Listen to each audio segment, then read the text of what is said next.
হযরত বেলাল হাবশী রাদিয়াল্লাহু তাআলা আনহু যে সাহাবী কষ্টের পরে কষ্ট দিয়া কথা বলার মতো শক্তি নাই,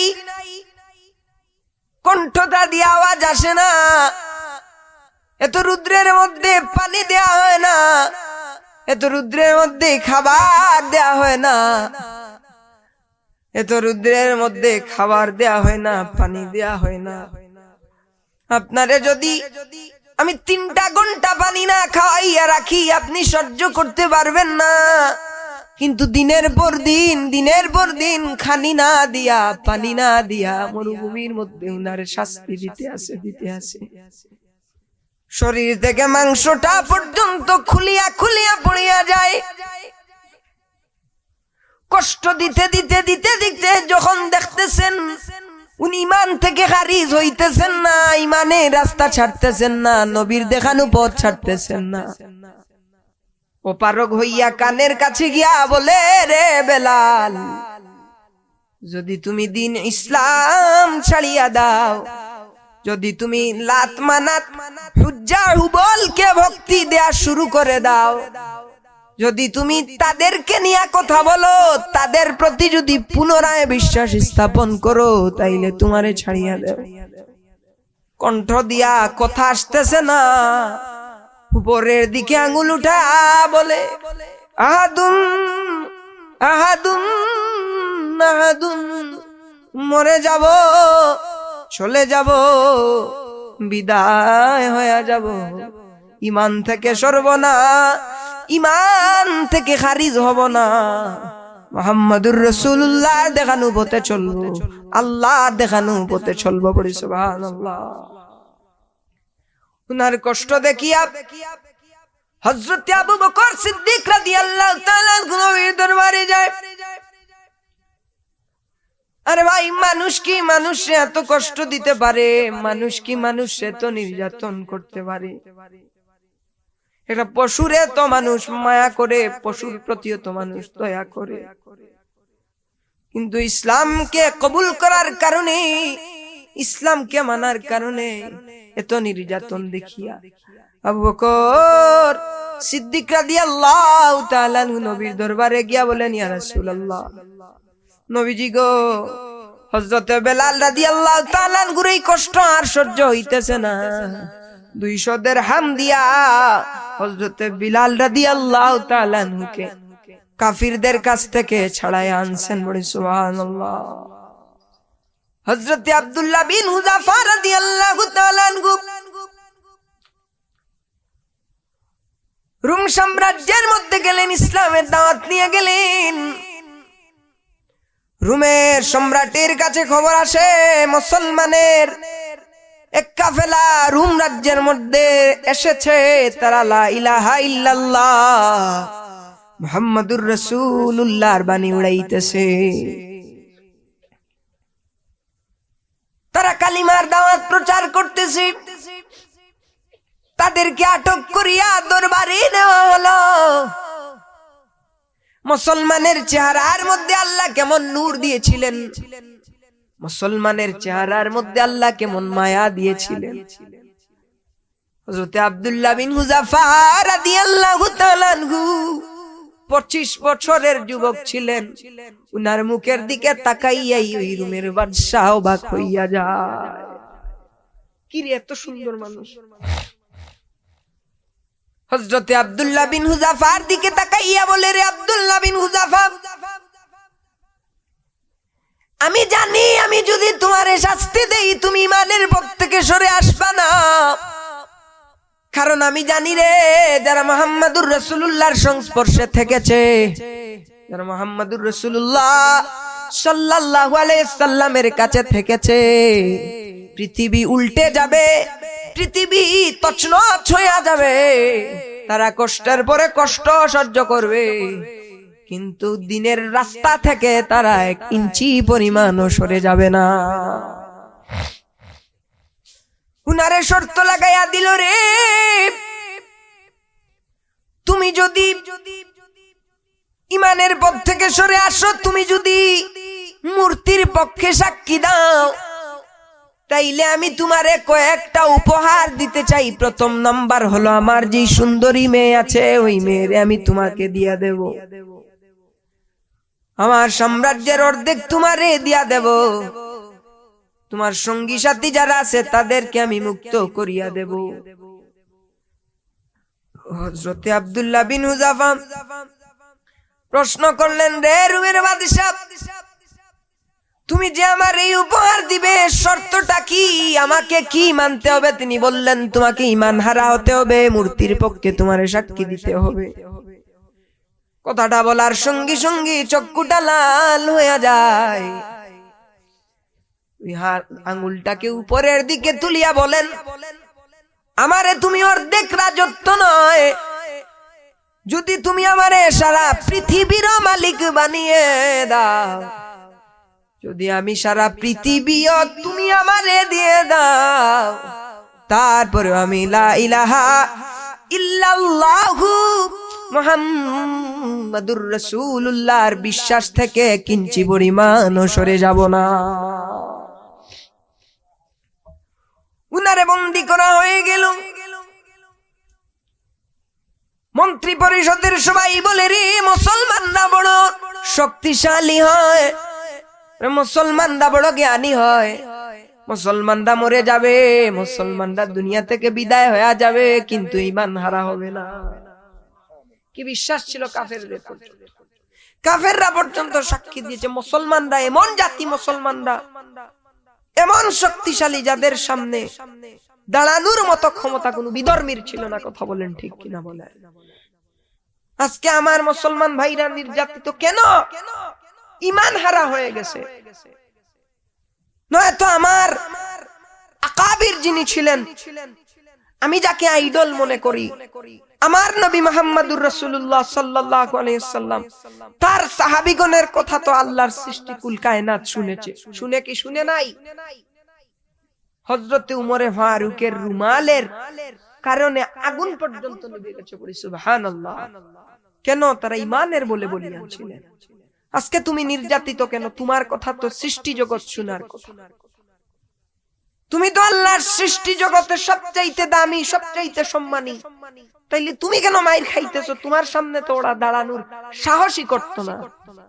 তুমি যদি ঈমানের বলে বলিয়ান হতে, তুমি যদি তাকওয়াওয়ালা হতে, তাহলে তোমার আল্লাহু আকবারের ধ্বনিতে সমস্ত কাফের বেঈমানরা তছনছ হয়ে যেত। কথা বলেন ঠিক কিনা বলেন?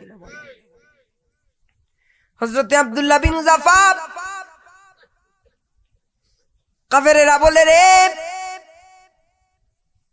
এদেরকে ঈমান হারা করা যাবে না, এদেরকে বেঈমান বানানো যাবে না।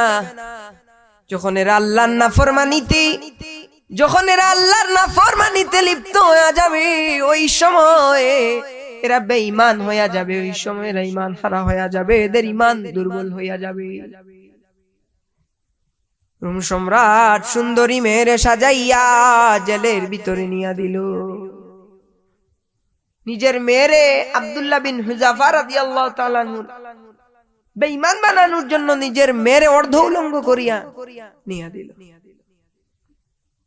অর্ধ উলঙ্গ করিয়া নিয়া দিল। ওই মেয়েটারে দেখিয়া তিনি যে সিজদার মধ্যে পড়েছিলেন, 3 দিন পর্যন্ত গাদারে আল্লাহর ইবাদত করেছিলেন, আর আকাশের দিকে তাকাইয়া আল্লাহর কাছে আশ্রয় চাইতেছিলেন, মালিক আল্লাহ দুনিয়া থেকে যেন চলে যাই, তারপরেও যেন ঈমান হারা না হয়। আল্লাহ তুমি তো বলেছ জিনার পথে লিপ্ত হব না, মালিক আল্লাহ তুমি আমারে রক্ষা করো, তুমি আমারে বাঁচাও। আব্দুল্লাহ বিন হুযাফা রাদিয়াল্লাহু তাআলা আনহু 3 দিন পর্যন্ত সিজদার মধ্যে রইলেন। মহিলাটা পাগল হইয়া, মেয়েটা বাহির হইয়া রোম সম্রাটের কাছে আসিয়া বলে, বাবা আর যদি 1 মিনিট ওই ঘরের মধ্যে আমি থাকি, বাবা আমি পাগল হইয়া যাব, বাবা আমি অজ্ঞান হইয়া যাব, আর 1 মুহূর্ত ওই ঘরের মধ্যে আমি থাকতে পারবো না, কারণ আমি রাস্তা দিয়ে হাঁটিয়া গেলে আমার রূপের ঝলকে কত যুবক আমার দিকে তাকাই, আমি রাস্তা দিয়া হাঁটিয়া গেলে কত যুবক আমার রূপ দেখার জন্য পাগল হইয়া যায়। কিন্তু এ কার কাছে আমারে পাঠাইলা? 3টা দিন যেন কার প্রেমে প্রেমিক হইয়া কার সাথে কথা বলে একটা মুহূর্তের জন্য আমার দিকে তাকায় না। আমি যদি আর থাকি তাইলে ওই যুবক যার প্রেমে পাগল হয়ে গেছে আমিও তার প্রেমে পাগল হয়ে যাব। লজ্জিত হইয়া আবার বলে দিল, আমার কাছে তো এমন কোন শক্তি নাই, কি প্রয়োগ করব? আমি তোরে ঈমান হারা করতে পারতেছি না। এবার বলে দিল, ওর খাবারটা কিন্তু যদি হারাম খেয়ে যায়, ওর ভেতরে যদি হারাম রক্ত তৈরি হইয়া যায়, তাইলে ওই আব্দুল্লাহ বিন হুযাফা বেঈমান হইয়া যাবে। বলি নাউযুবিল্লাহ। 21টা দিন যারে উপবাস রাখা হলো, শুধু পানি দেয়া হলো, আর কিছু দেয়া হয় নাই। 21 দিন পরে সামনের মধ্যে খাবার দেয়া হলো, 21 দিন পরে সামনে খাবার দেয়া হলো, পানির বদলে মদ দেয়া হলো, শুকরের গোশত দেয়া হলো। আরে ভাই, আমি যদি 21 দিন না খাইতাম আমার কি অবস্থা হতো? আমার সামনে যদি হারাম নয় হারামের চাইতে হারাম কিছু যদি দেয়া হইতো তাইলে আমি খেয়ে ফেলতাম। আমি জিগাইতাম না এটা কি? আব্দুল্লাহ বিন হুযাফা 21টা দিন উপবাস ছিলেন, কিন্তু জিগায় রে, আমার যে খানাটা দেয়া হইলো ওই খানাটা হালাল না হারাম? সুবহানাল্লাহ, একটু জুড়ে বলেন না। আমারে যে এই খানাটা দেয়া হইল এই খানাটা হালাল না হারাম? সৈন্যবাহিনীরা কানে আওয়াজ পৌঁছে দিল, রে তোমারে যে খাবার দেয়া হইছে, তোমারে যে খাবার দেয়া হইছে শুকরের মাংস আর পানির বদলে মদ দেয়া হইছে। আব্দুল্লাহ বিন হুযাফা আল্লাহর নবীর সাহাবী লাঠি দিয়া খাবারটাকে সামন থেকে সরাইয়া নিলেন, আঙুলটাকে উঁচু করিয়া বললেন, রে রুম রাজ্যের মানুষেরা, হে রুমের বাদশা, না খাইয়া যদি দুনিয়ার জমিন থেকে বিদায় হইয়া যায় তারপরেও হারাম খাবো না, ঈমান হারা হব না। বলেন সুবহানাল্লাহ। দেখেন আমার আইডল কে ছিলেন, দেখেন আমার লাইন কোথায়, দেখেন আমার পূর্বপুরুষের, দেখেন আমি যারা আইডল মনে করি আমার নবীর সাহাবীদের ঈমান কেমন ছিল, তারা কেমন ঈমানের বলে বলিয়ান ছিলেন। হে যুবক, একটু চিন্তা করিয়া লও, তোমারেও ঈমানের বলে বলিয়ান হতে হবে, তোমারেও নবীজির মহব্বত অন্তরে ঢুকাইতে হবে, তোমারেও ইনসাফের পক্ষে লড়াই করতে হবে। আমার বাংলাদেশের এক ভাই, হাদি ভাই, যিনি দুনিয়া থেকে বিদায় হয়ে গিয়েছেন, কত লক্ষ মানুষ ওনার জানাজায় উপস্থিত, কত মানুষ ওনারে নিয়া কত কান্না করেছে। আহা, উনি ইনসাফের পক্ষে লড়াই করতে করতে নিজের জীবনটাকে পর্যন্ত দিয়ে দিয়েছেন। আল্লাহ মরণ যদি দাও মালিক, আল্লাহ আমাদেরকে শহীদি মরণ দিও। আল্লাহ আল্লাহ ঈমানের পথে ঈমানের রাস্তায় রেখে আমাদেরকে মরণ দিও, বলি আল্লাহুম্মা আমিন। তিনি বলেছে, আমার 3 মাসের বাচ্চাটাকে আমি 3 মিনিটও দেখার সুযোগ পাই, 3 মাসের বাচ্চাটাকে আমি 3 মিনিটও দেখার সুযোগ পাই। আচ্ছা আপনি ভাবেন তো, যে আপনি জানেন আপনার বিরুদ্ধে শত্রু, যে কোনো সময় আপনি মরে যাবেন, আচ্ছা দ্বিতীয়বার কি আপনি রাস্তা দিয়ে যাবেন? একজন পাক্কা ইমানদার ছাড়া কি মরে যাব জেনেও সে হকের পক্ষে কথা বলবে, এরকম মানুষ কয়জন আছে? কয়জন আছে এরকম মানুষ? টকশুর মধ্যে বলেছিলেন, আপনারা আমার সন্তানের দিকে একটু খেয়াল রাখিয়েন, আমি যদি মরে যাই আমার সন্তানের দিকে একটু খেয়াল রাখিয়েন। আহা, মায়ের কথা চিন্তা করেন না, স্ত্রীর কথা চিন্তা করেন, সন্তানের কথা চিন্তা করেন না। আজকে তার স্ত্রী কি করতেছে, তার সন্তানটা তার বাবা ডাকতে পারবে। কি হৃদয় বিদায়, হকের পক্ষে ইনসাফের পক্ষে লড়াই করে নিজের জানটাকে পর্যন্ত কুরবান করে দিয়েছে। সুবহানাল্লাহ। প্রতিজ্ঞা করেন, বাংলাদেশে যদি হাদি ভাইয়ের মতো একজন মানুষ শহীদি তামান্না বুকে লালন করে ইনসাফের পক্ষে লড়াই করেছে, ইনশাআল্লাহ আমিও যুবক, আমার দেহ হালাল রক্ত প্রবাহিত হচ্ছে, আমিও মানুষ। আজকে থেকে আপনি শহীদি তামান্না বুকে লালন করেন, যে এই মুহূর্ত থেকে প্রতিজ্ঞা করলাম, আজকে থেকে নিজেকে হাদি মনে করিয়া ইনসাফের পক্ষে কথা বলেন। নিজের গ্রাম থেকে শুরু করেন, গ্রাম থেকে শহর, শহর থেকে পৃথিবী পর্যন্ত ছড়া দেবে আপনার ইনসাফের লড়াই। ইনশাআল্লাহ এই পৃথিবীর জমিনের মধ্যে একদিন ইনসাফের পতাকা উড়বে। কথা বলেন ঠিক কিনা বলেন? আজকে যেই জানোয়ার গুলা চাইছিল যে হাদিরে যদি মারিয়া দেই, ওরে যদি দুনিয়া থেকে বিদায় করে দেয়, ইনসাফের পক্ষে আর কে কথা বলবে? আজকে এই জায়গা থেকে বাহুবল থেকে জানিয়ে দিতে চাই, হাদি একজন চলে গেছে, লক্ষ লক্ষ হাদি বাংলাদেশে তৈরি হচ্ছে। কথা বলেন ঠিক কিনা? ইনশাআল্লাহ আমরা প্রতিজ্ঞা করলাম, মরে যাব, চলে যাব, এসেছি একদিন, চলে যেতে হবে একদিন, এসেছি একদিন, পৃথিবী থেকে যেতে হবে ও একদিন। যতদিন থাকবো শহীদি তামান্না বুকে লালন করেছি। আল্লাহ যেন আমার মৃত্যুটাকে, আল্লাহ রাব্বুল আলামিন যেন আমার মৃত্যুটাকে হকের পক্ষে লড়াইয়ে কবুল করেন। পড়ি সুবহান আল্লাহুম্মা আমিন। আল্লাহ রাব্বুল আলামিন যেন আমাকে হকের পক্ষে লড়াই করার তৌফিক দান করেন। আল্লাহুম্মা আমিন। এক হাদিকে মেরে দিয়েছে, লক্ষ হাদি বাংলাদেশে তৈরি হচ্ছে। কথা বলেন ঠিক কিনা? আমার যুবক ভাইদেরকে, আমার যুবক ভাইদের কানে আমার আওয়াজগুলা পৌঁছাচ্ছে। আপনার এলাকায় যত দুর্নীতিবাজ দেখবেন, যত বিচারী টাকা খাইয়া বিচার করে, আপনার বয়সের দিকে তাকাবেন না, ওইখানেই প্রতিবাদ শুরু করবেন। ইনশাআল্লাহ আপনার পেছনে লোক থাকবে। কোন জালিম যদি কারো সম্পদ মেরে খায়, বয়সের দিকে তাকাবেন না, ওই জায়গায় আপনি তার বিরুদ্ধে লড়াই শুরু করবেন।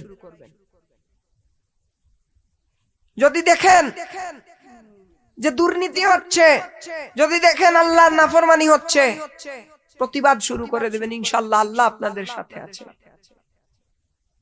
ইনসাফ এই জমিনের মধ্যে তৈরি করতে হবে। আমরা যুবক, আমাদের দ্বারা সবকিছুই সম্ভব ইনশাআল্লাহ। এই রাষ্ট্রকে পরিবর্তন করা, এই রাষ্ট্রকে আল্লাহর পথে পরিচালিত করা আমাদের জন্য সম্ভব ইনশাআল্লাহ। ইনশাআল্লাহ। ও যদি জিহাদ মাঠে মাগো মৃত্যু হয়, তোমার চোখে যেন জল ঝরে না।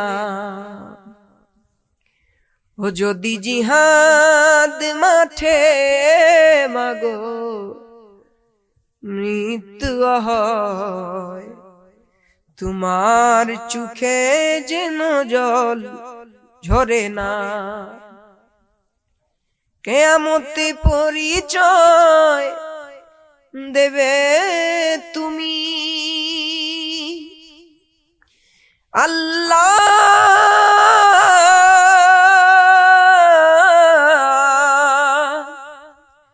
আমি শহীদের মা। ও যদি জিহাদ মাঠে মাগো মৃত্যু হয়, তোমার চোখে যেন জল ঝরে না।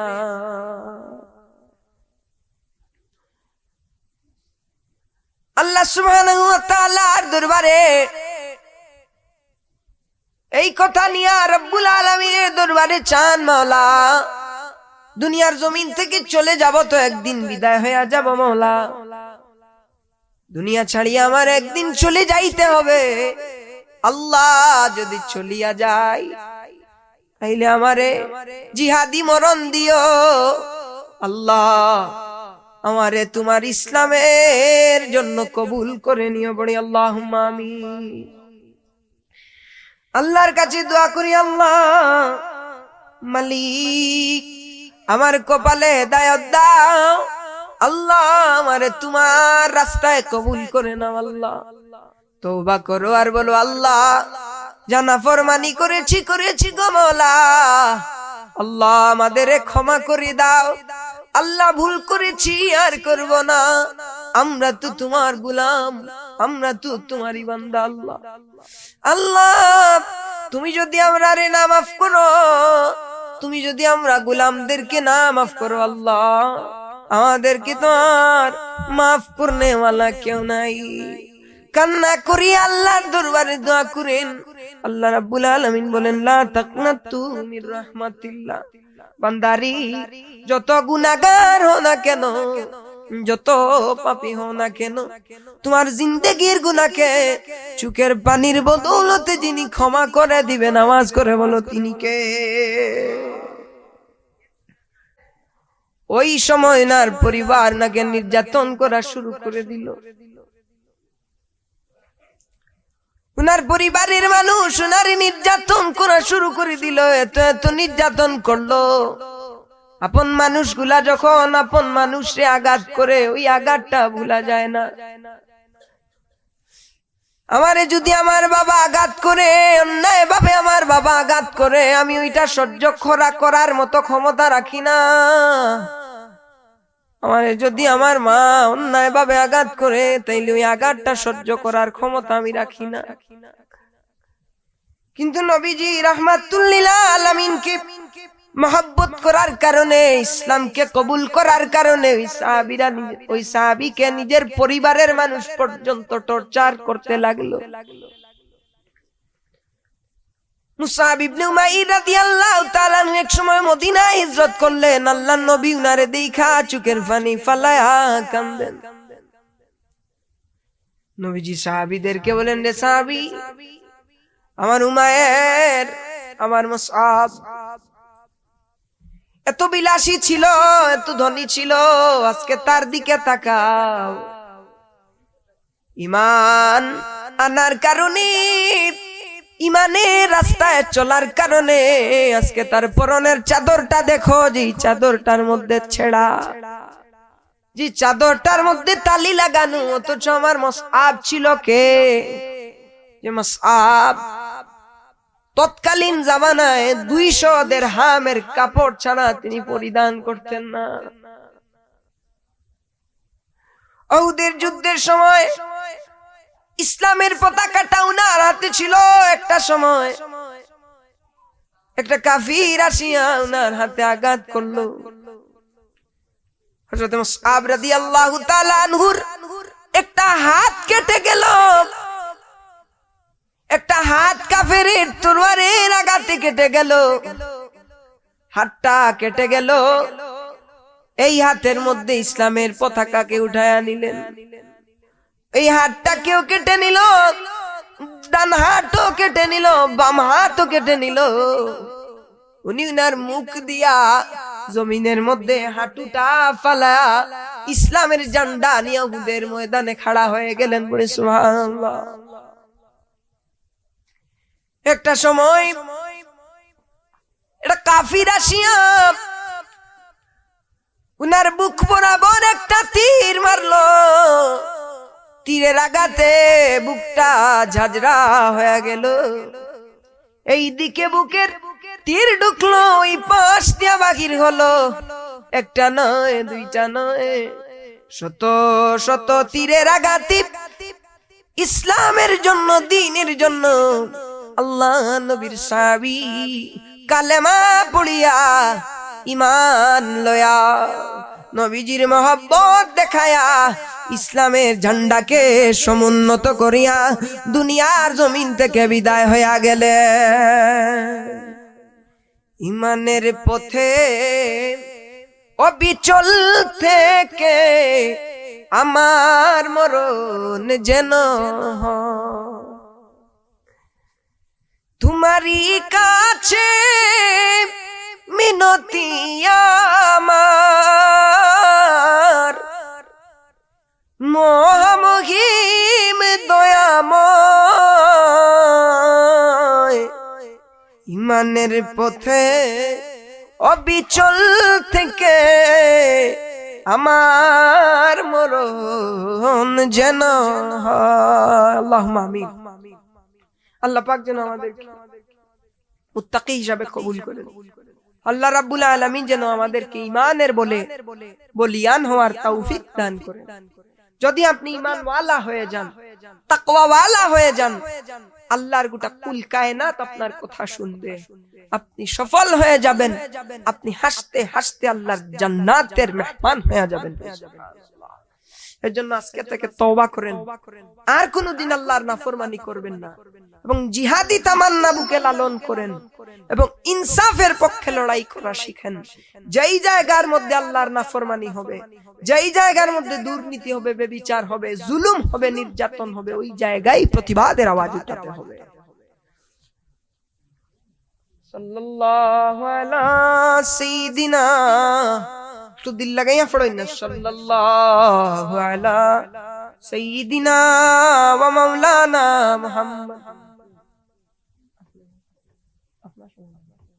সাল্লাল্লাহু আলা সাইয়্যিদিনা ওয়া মাওলানা মুহাম্মদ ওয়া আলা আলিহি ওয়া আসহাবিহি ওয়া বারিক ওয়াসাল্লাম।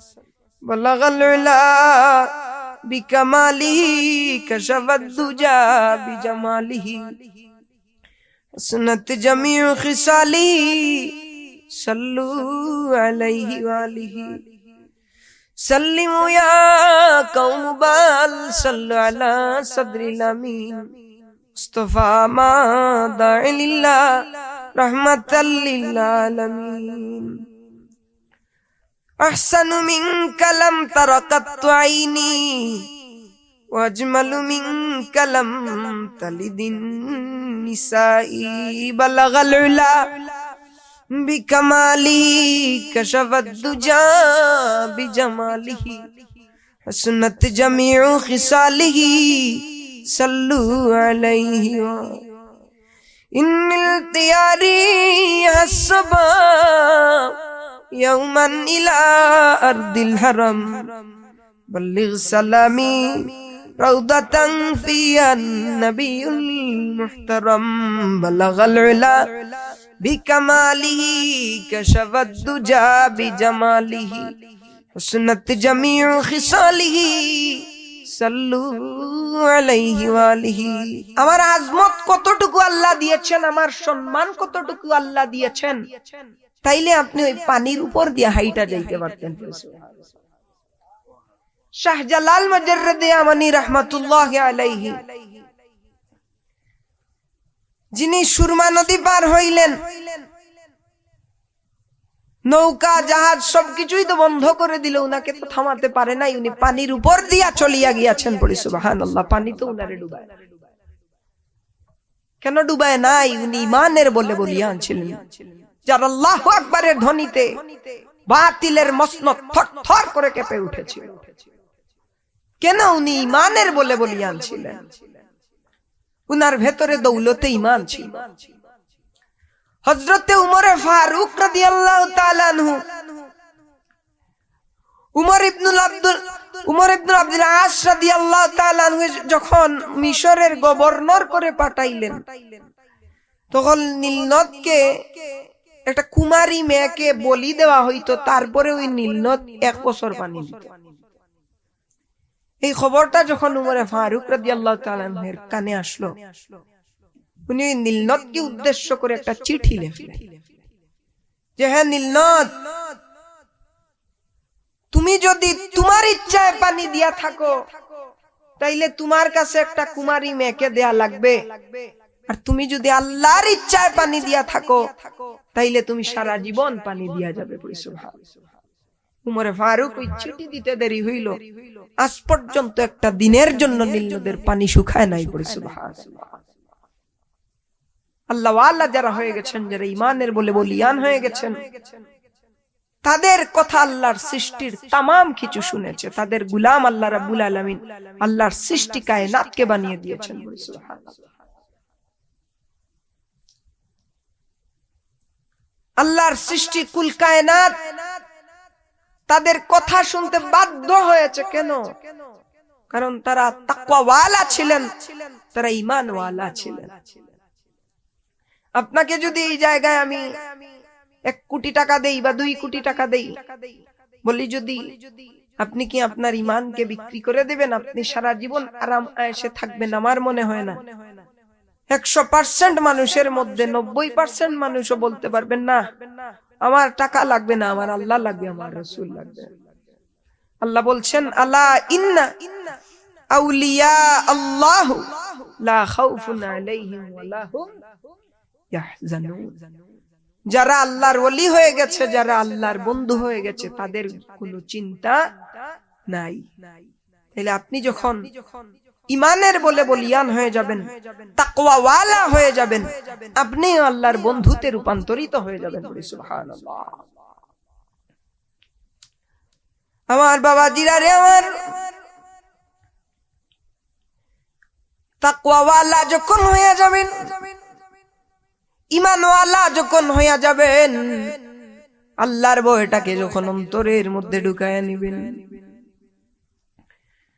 আল্লাহর ভয় যখন অন্তরের মধ্যে ঢুকায়া নিবেন, রাসূল পাক সাল্লাল্লাহু আলাইহি ওয়াসাল্লামের মহব্বত যখন অন্তরের মধ্যে ঢুকায়া নিবেন, আল্লাহর সৃষ্টি কুল কায়নাত আল্লাহ রাব্বুল আলামিনের কুল আলমের মধ্যে সবচাইতে আপনাকে যিনি দামি বানিয়ে দেবে, আওয়াজ করে বলো সেই মহাসত্তাকে। আরে ভাই, তাকওয়াওয়ালা তো সেই ব্যক্তি খনখনে শীতের মধ্যে যখন ফজরের সময় দুনিয়ার মানুষেরা কম্বল গায়ে দিয়া শুয়ে থাকে, দুনিয়ার মানুষেরা কম্বল গায়ে দিয়া আরামের মধ্যে থাকে, কানের মধ্যে যখন পৌঁছায় আল্লাহু আকবার, আল্লাহু আকবার, কানের মধ্যে যখন পৌঁছায় হাইয়া আলাস সালাহ, হাইয়া আলাস সালাহ, আরামের ঘুমটাকে হারাম করিয়া, গা থেকে কম্বলটাকে সরাইয়া, ঠান্ডা পানি দিয়া খনখনে শীতের মধ্যে আস্তে আস্তে হাঁটিয়া হাঁটিয়া আল্লাহরে রাজির জন্য, আল্লাহরে খুশির জন্য যেই ব্যক্তিটা মসজিদের মধ্যে গিয়া হাজির হয়ে গেছে, ওই ব্যক্তিটা তো সফল হয়ে গেছে। ওই ব্যক্তির দাম ইজ্জত আল্লাহ রাব্বুল আলামিনের কাছে বেড়ে গেছে। আজকে আমরা কোথায় চলে গেছি? আরে যে কোরআনের মধ্যে আল্লাহ রাব্বুল আলামিন শিফা রেখে দিলেন, ওয়া নুনাজ্জিলু মিনাল কুরআনি মা হুয়া শিফা। আজকে সেই কোরআন থাকতে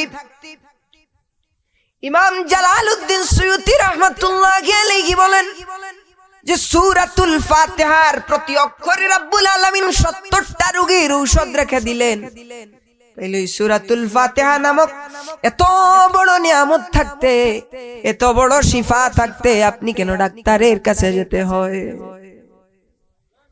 এত বড় শিফা থাকতে আপনি কেন ডাক্তারের কাছে যেতে হয়? আপনাকে হাজার হাজার টাকার ঔষধ খেতে হয়? আল্লাহ তো বলে দিলেন যে কোরআনের মধ্যে আমি আল্লাহ শিফা রেখে দিয়েছি। আপনি বুঝতে পারেন নাই, বুঝতে পারেন নাই। আপনি যদি ঈমানওয়ালা হয়ে যেতেন, আপনি যদি ঈমানের দৌলতে, ঈমানের দৌলত আপনার ভিতরে থাকতো, তাকওয়া যদি আপনার ভিতরে থাকতো, তাইলে ওই কুরআনুল কারীম আপনার জন্য যিনি শেফার ওয়াসিলা বানিয়ে দিতেন, আওয়াজ করে বলো তিনি কে? আজকে আপনারে আল্লাহ নিষেধ করছে কি, আর আপনি করতেছেন কি? যে রব্বুল আলামিন ব্যবসারে আল্লাহ হালাল করে দিলেন, সুদকে আল্লাহ হারাম করে দিলেন, রাসূল পাক সাল্লাল্লাহু আলাইহি সাল্লামের মাধ্যমে আপনার কানে খবর পৌঁছায়া দিলেন যে বান্দারে তুই সুদ খাবি না, তুই ঘুষ খাবি না, আমি আল্লাহর নাফরমানি করবি না। তারপরে আপনি আল্লাহর নিষেধ যেই রাস্তায়, ওই রাস্তায় আপনি চলতে শুরু করেছেন। আল্লাহ বলেছেন আপনি আত্মীয় স্বজনের হক নষ্ট করিয়েন না, আপনি হাক্কুল ইবাদে ঠিক রাখেন। তারপরেও আপনি আপনার ভাতিজার সম্পদ নষ্ট করেছেন, এতিম ভাতিজার সম্পদ ভক্ষণ করেছেন। তারপরে আপনি দুর্নীতি করেছেন, আল্লাহর নাফরমানি করেছেন। আপনার ভেতরে যদি ঈমান থাকতো, আপনার ভেতরে যদি তাকওয়া থাকতো, তাহলে আল্লাহর নাফরমানির পথে আপনি কোনোদিনই যেতেন না। আপনার ভেতরে যদি তাকওয়া থাকে, আল্লাহর ভয় যদি থাকে, তাইলে আপনার দাম বেড়ে যাবে। আর আপনার ভেতরে যদি আল্লাহর ভয় থাকে না, তাইলে আল্লাহর সৃষ্টির তামাম কিছু আপনার দিকে ঘৃণার চোখে তাকাবে। আপনি আমারে বলবেন যে আমি তো প্রতিদিনই সূরা ইখলাস তেলাওয়াত করি, আমি তো প্রতিদিনই আল্লাহর কুরআন পড়ি, আমি তো প্রতিদিনই আল্লাহরে আল্লাহ বলিয়া ডাকি, আমি তো প্রতিদিনই আমার রিজকের জন্য আল্লাহর কাছে চাই, আমি তো প্রতিটা দিন আমার অভাবের জন্য আল্লাহর কাছে দোয়া করি। তাইলে আমার অভাব যায় না কেন? তাইলে আমার ঋণ মুক্ত হয় না কেন? তাইলে আমার রোগ যায় না কেন? কারণ আপনি ঈমানের দৌলতে, ঈমানের দৌলত আপনার ভেতরে নাই, আপনার ভেতরে তাকওয়া নাই। এজন্য আল্লাহর দেখানো পথ আপনার কোনো কাজে আসতেছে না। আল্লাহ কুরআনুল কারীমের মধ্যে বললেন ইন্নাদ দীনা ইনদাল্লাহিল ইসলাম, আমি আল্লাহর মনোনীত ধর্ম ইসলাম। ওই ইসলামের জন্য আল্লাহর নবীর সাহাবীরা কত ত্যাগ স্বীকার করেছেন, উনাদের সম্পদকে ছেড়ে দিয়েছেন, স্ত্রী পুত্রকে ছেড়ে দিয়েছেন, উনাদের সবকিছু ছেড়ে দিয়েছেন, বিলাসী জীবনকে পর্যন্ত ছেড়ে দিয়েছেন, আল্লাহর পথে চলে গেছেন, রাসূলুল্লাহর মহব্বতের রাস্তা ধরেছেন। উনারা কষ্টের পরে কষ্ট, নির্যাতনের পরে নির্যাতন স্বীকার করেছেন, নির্যাতনের পরে নির্যাতনের শিকার হয়েছেন, কিন্তু উনারা ঈমানের পথ থেকে সরে যায় নাই, তাকওয়ার পথ থেকে সরে যায় নাই। বলে সুবহানাল্লাহ। উনারা তাকওয়ার পথ থেকে সরে যায় নাই, উনাদের ঈমানের পথ থেকে সরে যায় নাই। এজন্য হাজার হাজার বছর ধরে আল্লাহর নবীর সাহাবীদের নাম যত মানুষ নিয়েছে, হাজার হাজার বছর ধরে আল্লাহর নবীর সাহাবীদের নাম যত মানুষ নিয়েছে, সম্মানে তাদের মাথাটা অটোমেটিকলি ঝুঁকে গেছে। বলি সুবহানাল্লাহ। কেন কেন রে বাবা? কারণ তারা ঈমানওয়ালা ছিলেন, তাকওয়াওয়ালা ছিলেন, মুত্তাকি ছিলেন। সুবহানাল্লাহ। আপনি যদি একটু কষ্টের মুখে পড়েন, ভরসা নাই আপনি মনে হয় ঈমান থেকে চলে যাবেন। আপনি যদি একটু কষ্টের মুখে পড়েন, মনে হয় না আপনি ঈমানের মধ্যে দায়ীম থাকতে পারবেন, কারণ আপনি আপনার ঈমানকে দুর্বল করে নিয়েছেন। কিন্তু আপনি তাকান সাহাবীদের দিকে, যেই সাহাবীরা জুলুমের পরে জুলুম, নির্যাতনের পরে নির্যাতন সহ্য করেছেন, আল্লাহর মনোনীত ধর্ম ইসলামের জন্য লড়াই করেছেন। হযরত সুমাইয়া রাদিয়াল্লাহু তাআলা আনহা, যিনি একজন মহিলা ছিলেন, যে সুমাইয়া রাদিয়াল্লাহু তাআলা আনহা ইসলামের প্রথম শহীদ ছিলেন, যে মহিলারে এতটুকু কষ্ট দেয়া হয়েছে যে উত্তপ্ত মরুভূমির মধ্যে উনাকে চিৎ করাইয়া শুইয়া রাখা হয়েছে। আপনারে যদি আমি 5টা মিনিট রুদ্রের মধ্যে দাঁড়াইবার জন্য বলি, আপনি 1টা মিনিট ওই রুদ্রের তাপ সহ্য করতে পারবেন না। আপনি 5টা মিনিট ওই রুদ্রের তাপ সহ্য করতে পারবেন না। আপনি ওই সূর্যের নিচ থেকে চলে আসবেন, ছায়ার নিচে চলে যাবেন। কিন্তু মরুভূমির সেই উত্তপ্ত বালির মধ্যে যেই মহিলাকে শুইয়ে রাখা হয়েছে, বুকের উপরে পাথর চাপা দেওয়া হয়েছে, এত নির্যাতন করা হয়েছে, এত কষ্ট দেয়া হয়েছে, শরীর থেকে মাংসটা পর্যন্ত খসিয়া খসিয়া পড়িয়া যায়, শরীরের চামড়াটা গলে গলে পড়িয়া যায়। আবু জাহেল আসিয়া বলে, ও সুমাইয়া, তোমারে ছাড়িয়া দেব গো, তোমারে মুক্তি দিয়া দেব গো, যদি তুমি মুহাম্মাদুর রাসূলুল্লাহ সাল্লাল্লাহু আলাইহি ওয়াসাল্লামের ধর্ম থেকে তুমি সরে আসো, তুমি যদি মুহাম্মাদুর রাসূলুল্লাহ সাল্লাল্লাহু আলাইহি সাল্লামের বিরোধিতা করো, তুমি যদি ইসলাম থেকে সরে আসো, তুমি যদি ঈমান থেকে সরে আসো, তাইলে আমরা তোমারে মুক্তি দিয়া দেব। নিস্তব্ধ কণ্ঠে শাহাদাত আঙ্গুলটাকে উপরের দিকে দিয়া বলেন, আহাদুন আহাদুন আহাদুন, পড়ে সুবহানাল্লাহ। আল্লাহ এক, আল্লাহ এক, আল্লাহ এক। জীবন চলে যাবে, কষ্টের পরে কষ্ট সহ্য করব, কিন্তু আল্লাহরে ছাড়তে পারবো না, ঈমান থেকে খারিজ হতে পারবো না, মুহাম্মাদুর রাসূলুল্লাহ সাল্লাল্লাহু আলাইহি সাল্লামকে ছাড়তে পারবো না।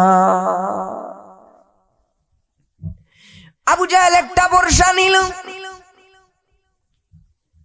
একটা বর্ষা নিয়ে একটা আঘাত করলো। আরে কি হৃদয় বিদায়ক ঘটনা। তাদেরও তো বাড়ি ছিল, তাদেরও তো ঘর ছিল, তাদেরও তো সবকিছুই ছিল, কিন্তু ঈমান আনার কারণে মুহাম্মাদুর রাসূলুল্লাহ সাল্লাল্লাহু আলাইহি সাল্লামের দাওয়াতকে কবুল করার কারণে, মুহাম্মাদুর রাসূলুল্লাহ সাল্লাল্লাহু আলাইহি সাল্লামকে নবী বলিয়া মানার কারণে বর্ষা দিয়ে একটা আঘাত করলো দ্বীন ইসলামের জন্য, ঈমানের রাস্তায় কালিমা পড়িয়া হযরতে সুমাইয়া রাদিয়াল্লাহু তাআলা আনহা দুনিয়ার জমিন থেকে বিদায় হয়ে যায়। ইন্না লিল্লাহি ওয়া ইন্না ইলাইহি রাজিউন।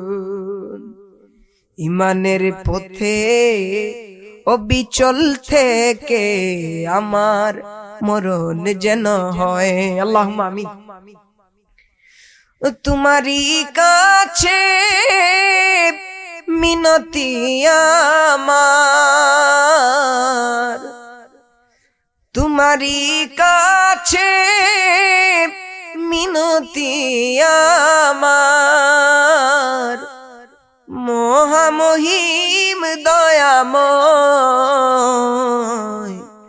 ঈমানের পথে অবিচল থেকে আমার মরণ যেন হয়।